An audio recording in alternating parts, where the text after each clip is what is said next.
Hi, and welcome to 3 Things in 3 Minutes. I'm Nersi. Today we are looking at Dwellings of Eldervale. From Breaking Games, it plays 1 to 5 players with a solo mode and plays in 30 minutes per player, or perhaps slightly longer. What it's about. Dwellings of Eldervale is a combination worker placement, area control, and tableau building fantasy game in which players are one of 16 factions, each tied to a specific element, vying for control of a map that you build throughout the game. Now you lay out the workers to take actions and resources from tiles and engage in combat with each other and elemental monsters, ultimately recruiting new workers, moving up the elements track, building your tableau, and establishing dwellings to score points. Now whenever you recall your workers, they can activate the engine that you've built in your tableau.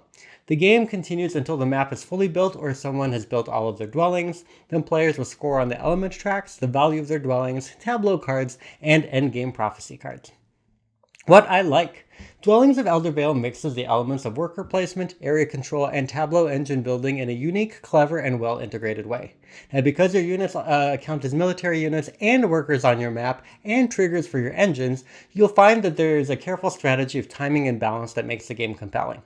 The game also has 16 factions, so 8 elements, with each one having 2 options for the faction. And while the factions really only vary in some light engine building and how 2 of their 4 unit types behave, it's not too complex, but it still makes each faction feel particularly unique. And the game comes with some excellent components, with great meeples and excellent trays, which make the setup, game flow, and cleanup a lot easier. Now, points to consider.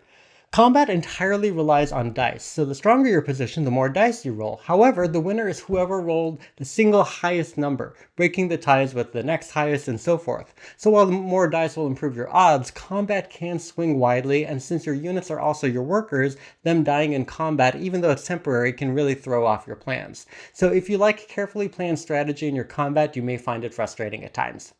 The game also has some interesting monsters that function as threats, and many have passive abilities that change how the game is played.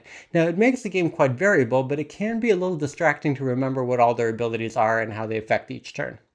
And while many of the components are nice, the retro-styled tiles don't really look like a map, and you easily end up ignoring the artwork, losing the sense of Eldervale as an actual land.